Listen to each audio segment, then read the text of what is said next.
আসসালামু আলাইকুম। ইতালিয়ান ভাষা শিক্ষার 11তম ক্লাসে আপনাদেরকে স্বাগতম। যারা আমাদের ক্লাসটি দেখছেন দয়া করে শেয়ার করে দিবেন। আজকে আমরা যে বিষয়টি দেখব তা খুবই গুরুত্বপূর্ণ। বিষয়টি হচ্ছে ইতালিয়ান ভাষায় হাজার হাজার ভার্ব থেকে বাছাইকৃত গুরুত্বপূর্ণ 50টি ভার্ব। ওকে, হাজার হাজার ভার্ব থেকে বাছাইকৃত গুরুত্বপূর্ণ 50টি ভার্ব, যে ভার্বগুলো না জানলে ইতালিয়ান ভাষা বলতে পারবেন না। ওকে, এই ভার্বগুলো মাস্ট বি জানতে হবে, এগুলো আমাদের মাস্ট বি শিখতে হবে এবং এগুলো প্রয়োগ করতে হবে, নতুবা ইটালিয়ান ভাষা বলতে পারবেন না। আমরা ইতিপূর্বে 100টি ভার্ব দেখেছি, 50 প্লাস 50 100। আজকে আমরা আরো 50টি ভার্ব দেখবো। এই ভার্বগুলো কিন্তু সবগুলো ভার্ব থেকে বাছাই করে, মানে ইম্পর্টেন্ট যে ভার্বগুলো আমাদের দৈনন্দিন জীবনে কথাবার্তা বলার জন্য, আমাদের কাজকর্ম করার জন্য যে ভার্বগুলো প্রয়োজন হয়, এই ভার্বগুলোর মধ্যে 50টি গুরুত্বপূর্ণ ভার্ব। ওকে, এগুলো মাস্ট বি শিখতে হবে। বারগুলো দেখা যাক। বারগুলো দেখার জন্য স্ক্রিনটা শেয়ার করে দিচ্ছি।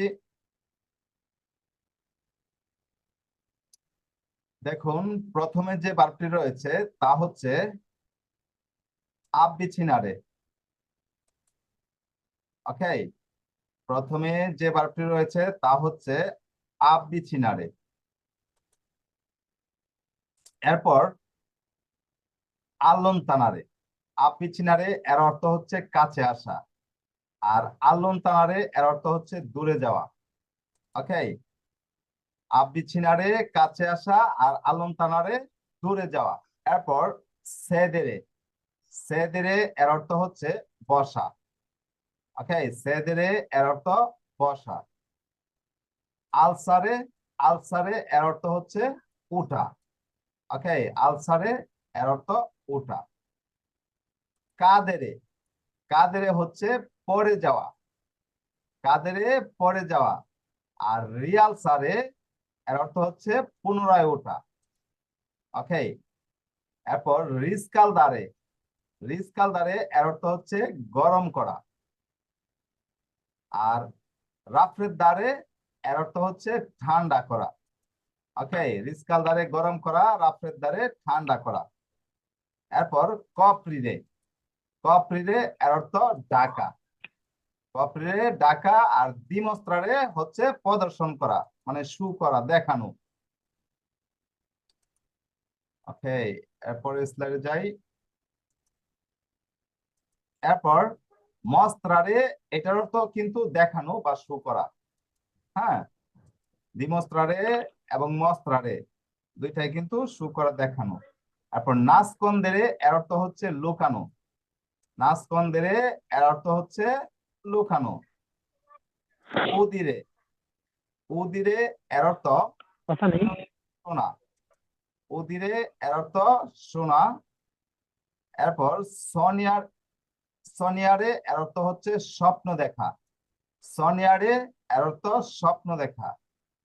ইসবেলিয়ারে এর অর্থ জাগ্রত হওয়া। ওকে, ইসবেলিয়ারে হচ্ছে জাগ্রত হওয়া, ঘুম থেকে জাগা আর কি। স্পেরারে। স্পেরারে এর অর্থ আশা করা। স্পেরারে এর অর্থ আশা করা। আর উচ্ছিদেরে এর অর্থ হচ্ছে হত্যা করা। উচ্ছিদেরে এর অর্থ হত্যা করা।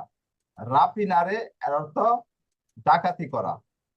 রাপিনারে এর অর্থ ডাকাতি করা।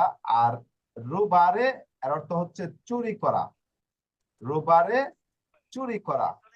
ইস্কাপারে এর অর্থ পলায়ন করা। ইস্কাপারে এর অর্থ পলায়ন করা। এরপর ফুজিরে এর অর্থ পলায়ন করা। ওকে, স্কাপারে বেগে যাওয়া, পলায়ন করা। আবার ফুজিরেও হচ্ছে বেগে যাওয়া, পলায়ন করা। কাত্তুরারে এর অর্থ গ্রেফতার করা। কাত্তুরারে এর অর্থ গ্রেফতার করা। জুদিকারে বিচার করা। জুদিকারে বিচার করা। লিবেরারে মুক্ত করা। লিবেরারে মুক্ত করা। দয়া করে একটু মিউটে থাকবেন। ইমাজিনারে এর অর্থ কল্পনা করা। আব্দুল হালিম, আমি আপনাকে মিউট করে, আপনি আনমিউট হন কেন? ইমাজিনারে কল্পনা করা।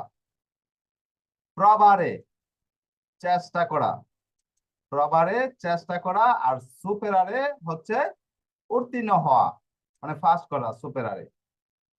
পিয়ান্তারে রোপণ করা, পিয়ান্তারে রোপণ করা, আর তালিয়ারে হচ্ছে কাটা। আউমেন্তারে বৃদ্ধি পাওয়া, আউমেন্তারে এর অর্থ বৃদ্ধি পাওয়া। এরপর রিদুররে এর অর্থ হচ্ছে হ্রাস পাওয়া, হ্রাস হচ্ছে মানে কমে যাওয়া আর কি, কমতে থাকা, যেটা কমে যাওয়া, হ্রাস পাওয়া রিদুররে। আর বৃদ্ধি পাওয়া তো আপনারা বুঝিনি, বৃদ্ধি পাওয়া হচ্ছে মানে বাড়া আর কি, আউমেন্টারে যেটা মানে ডেক্রেশনের মতো, যেটা হচ্ছে বৃদ্ধি পাইতেছে মানে বাড়তেছে। ওকে, রিদুররে হচ্ছে হ্রাস পাওয়া মানে কমে যাওয়া। এরপর রিএমপিরে, রিএমপিরে হচ্ছে পূর্ণ করা, রিএমপিরে পূর্ণ করা। আর ইসবোতারে এর অর্থ হচ্ছে খালি করা। ওকে, রিএমপিরে পূর্ণ করা, ইসবোতারে খালি করা। ইম্পোর্টারে আমদানি করা, আর এক্সপোর্টারে হচ্ছে রপ্তানি করা। ইম্পোর্টারে আমদানি করা, এক্সপোর্টারে রপ্তানি করা। এই যে দেখুন ভার্বগুলো কিন্তু ইংরেজি ভার্বের মতোই। এই যে দেখুন ইম্পোর্ট, এখানে আরে যদি বাদ দেন তাহলে কি ইম্পোর্ট, মানে ইংলিশে যদি বানান করেন ইম্পোর্ট। ওকে, এরপর এক্সপোর্ট মানে ওইটা এক্সপোর্ট নালে হয়েছে এক্সপোর্ট, আরে যদি বাদ দেন, ইংরেজির মতোই কিন্তু। যাই হোক, এরপরে উরলারে এর অর্থ হচ্ছে উচ্চ স্বরে বলা, উরলারে উচ্চ স্বরে বলা। আর সুসুরারে হচ্ছে ফিস ফিস করা, সুসুরারে ফিস ফিস করা। সালতারে এর অর্থ লাফ দেওয়া, সালতারে লাফ দেওয়া। আর রিসলভেরে এর অর্থ হচ্ছে সমাধান করা। কাম্বিয়ারে এর অর্থ পরিবর্তন করা, কাম্বিয়ারে পরিবর্তন করা। ওকে, আমরা স্লাইড পরিবর্তন করব। এই দেখুন উজারে ব্যবহার করা, উজারে ব্যবহার করা। আর পেজারে হচ্ছে ওজন দেওয়া, ওজন করা। পাগারে পরিশোধ করা, পাগারে পরিশোধ করা মানে পে করা আর কি। ক্রেয়ারে সৃষ্টি করা, ক্রেয়ারে সৃষ্টি করা। রম্পেরে ভেঙে ফেলা, রম্পেরে এর অর্থ ভেঙে ফেলা। আবার বুত্তারে এর অর্থ হচ্ছে ফেলে দেওয়া, ডাস্টবিন করা, যেটা বুত্তারে। আচ্ছেত্তারে এর অর্থ গ্রহণ করা, ওকে, অ্যাকসেপ্ট করা যেটা আর কি। আর সেনিয়ারে এর অর্থ হচ্ছে চিহ্নিত করা, সেনিয়ারে চিহ্নিত করা। আর ইন্ডিকারে হচ্ছে ইঙ্গিত করা, ইন্ডিকারে হচ্ছে ইঙ্গিত করা। প্রেগারে এর অর্থ প্রার্থনা করা, ওকে, প্রেগারে এর অর্থ প্রার্থনা করা। এই হচ্ছে গুরুত্বপূর্ণ 50টি ভার্ব, যে ভার্বগুলো না জানলে আপনারা ইতালিয়ান ভাষায় কথা বলতে পারবেন না। আমি আবারও দেখছি, দেখুন আবিচিনারে কাছে আসা, আল্লন্তানারে দূরে যাওয়া, সেদেরে বসা, আলসারে ওটা, কাদেরে পড়ে যাওয়া, রিয়ালসারে পুনরায় ওঠা, রিস্কালদারে গরম করা, রাফ্রের দ্বারে ঠান্ডা করা, কপ্রিরে ডাকা, দিমস্ত্রারে প্রদর্শন করা।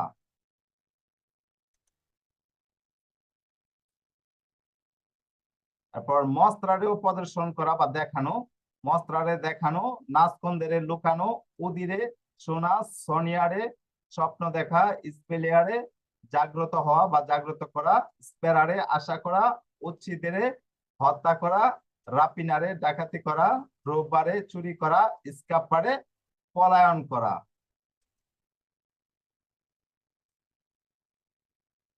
এরপর ফুজিরে ও পলায়ন করা, কাত্তুরারে গ্রেফতার করা, জুদিকারে বিচার করা, লিবেরারে মুক্ত করা, ইমাজিনারে কল্পনা করা, প্রবারে চেষ্টা করা, সুপেরারে উত্তীর্ণ হওয়া, পিয়ান্তারে রোপণ করা, আর তালিয়ারে কাটা, আউমেন্তারে বৃদ্ধি পাওয়া।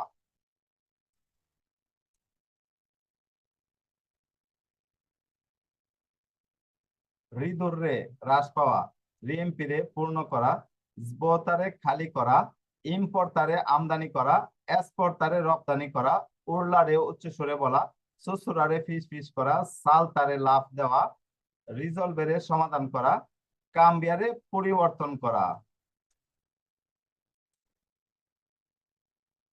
এরপর উজারে উজারে ব্যবহার করা, পেজারে ওজন করা, পাগারে পরিশোধ করা, ক্রিয়ারে সৃষ্টি করা, রম্পেরে ভেঙে ফেলা, বুত্তারে ফেলে দেওয়া, আচ্ছেত্তারে অ্যাকসেপ্ট করা মানে গ্রহণ করা, সেনিয়ারে চিহ্নিত করা, ইন্দিকারে ইঙ্গিত করা, আর প্রেগারে হচ্ছে প্রার্থনা করা। এ হচ্ছে গুরুত্বপূর্ণ 50টি ভার্ব। ওকে, এই ভার্বগুলো আপনাদের প্রতিনিয়ত ব্যবহার করতে হবে, মানে প্রতিদিন সব সময় সর্বদা ব্যবহার করতে হবে। এই ভার্বগুলো যদি না জানেন তাহলে ইতালিয়ান ভাষা বলতে পারবেন না, কারণ সর্বক্ষেত্রে সব সময় আপনাদেরকে ব্যবহার করতে হবে এই ভার্বগুলো। অতএব এই ভার্বগুলো আপনাদেরকে জানতেই হবে। যদি না জানেন তাহলে কি ইতালিয়ান ভাষায় আপনি কমপ্লিটলি কথাবার্তা বলতে পারবেন না। অতএব আপনাদের কি করতে হবে, এগুলো ঠুটস্থ করতে হবে, মুখস্থ করতে হবে। হ্যাঁ, তো আপনাদের আগামী ক্লাসে পড়া হচ্ছে এই গুরুত্বপূর্ণ 50টি ভার্ব, যে ভার্বগুলো না শিখলে আপনারা ইতালিয়ান ভাষায় কথা বলতে পারবেন না। এগুলো মুখস্থ করবেন, ঠুটস্থ করবেন এবং এমন ভাবে শিখবেন যাতে করে একদম ট্রুলি বলতে পারেন। ওকে, আমরা প্রথম পর্বটায় এটা দেখে নিলাম। দয়া করে ক্লাসটি শেয়ার করে দিবেন। এরপরে আমরা যেটা দেখব তা হচ্ছে একটা টেন্স দেখব, একটা গুরুত্বপূর্ণ টেন্স। ওকে, আমরা ইতিপূর্বে 3টা টেন্স দেখেছি, এখন আমরা আরো একটা টেন্স দেখব। ওকে, ওই টেন্সটাও আগামী ক্লাসে পড়া থাকবে। তবে এই যে ভার্বগুলা এগুলা কিন্তু খুব ভালো করে শিখতে হবে, যাতে করে টেন্সের কাজ করতে গিয়ে আমাদের না বাঁচতে হয়। ওকে, অতএব ভালো করে শিখতে হবে। আর এগুলো যেহেতু গুরুত্বপূর্ণ ভার্ব, ঠিক আছে, ক্লাসটা সবাই শেয়ার করে দিবেন যাতে করে সবার কাছে পৌঁছাতে পারে, যাতে করে সবাই শিখে উপকৃত হতে পারে। ওকে, আপনার একটি শেয়ারে আরো 100 জনের উপকার হতে পারে ইনশাল্লাহ। সবাই ভালো থাকবেন। পরবর্তী অংশতে আমরা চলে যাই। পরবর্তী অংশে আমরা দেখব কি গুরুত্বপূর্ণ একটা টেন্স।